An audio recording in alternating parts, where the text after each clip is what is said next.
welcome to KnightHunter Books. Today we're going to be doing a TBR for a readathon that we just saw half an hour ago and thought looked like fun, and it runs over a period of time when we don't have very many plans, so hopefully we'll actually be able to give this one a good go. So it's the One Readathon to Rule Them All, which is run by Don't Have a Degree in Reading, and also a lot of collaborators. We'll put the original video down below so you can go find that to find out a little more. It runs from the 29th of April for 2 weeks until the 12th of May. There are 8 challenges, but we haven't picked out 8 books to read because there's not really any point of showing you books that we're never going to get to. So we've tried to double up on challenges as much as possible. Which you've been rather more successful at. Yes. There are challenges for reading books by an author of colour and featuring a main character of colour, and I'm using that as a prompt to finally finish off NK Jemisin's Broken Earth trilogy, which I think I've been putting off because in the back of my head I'm not sure I remember the first 2 books well enough. Do I have to reread the whole series? Well, I'll give this a go and see if I need to reread the other books. And you do have a week before the readathon starts, so if you really don't think that... True, technically long enough. There's also a challenge to read a book by an author who doesn't speak English. I don't actually know if this author speaks English. I do know, however, that it's a translated work. So it's A Memory of Water by Emmi Itäranta, which I don't know a great deal about.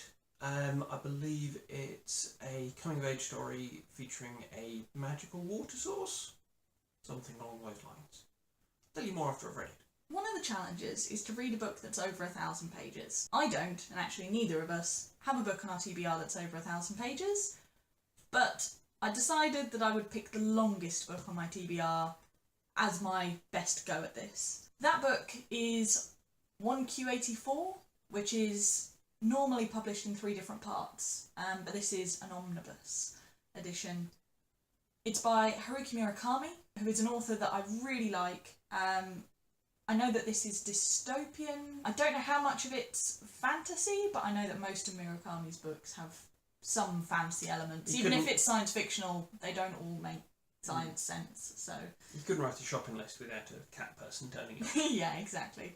This is 930 pages, so I'm sure if you got a different edition, it would be over 1,000 pages. As well as the long book challenge, I'm also going to use this book to cover a standalone, seeing as this is one work, and also a non-English speaking author. Murakami probably does speak English, but this was written in Japanese originally.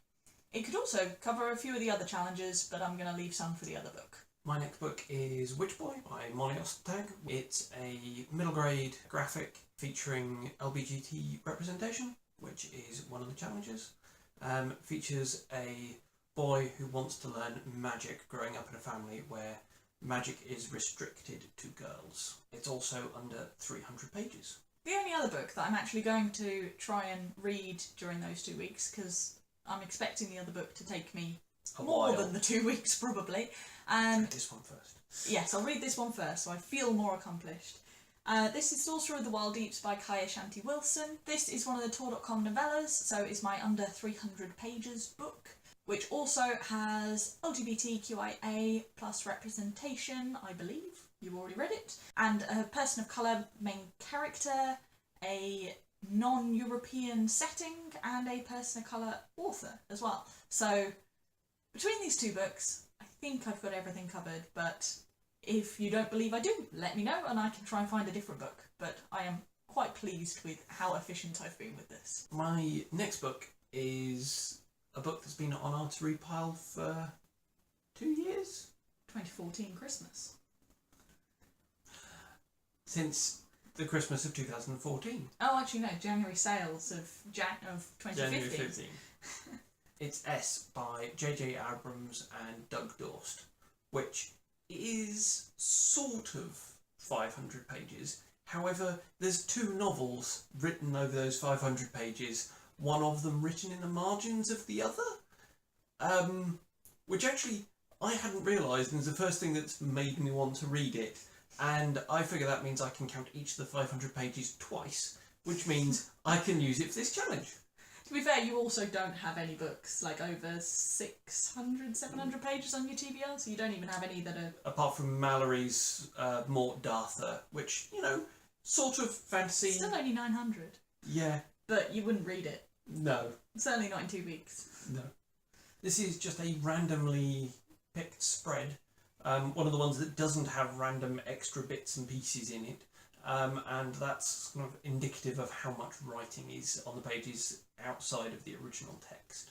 Yeah, and there are there's postcards and all sorts in here, so I think it is more than its page count, put it that way. So those are the books that we're hoping to read within those 2 weeks. We will probably do a little wrap up at the end of the readathon just to let you know how it's gone on, and then just do a smaller wrap up at the end of the month. Wish us luck. If you're taking part, then let us know down in the comments, or especially if you've got a video, your TBR, it will be fun to see what other people have picked. Thank you for watching. We'll see you again soon.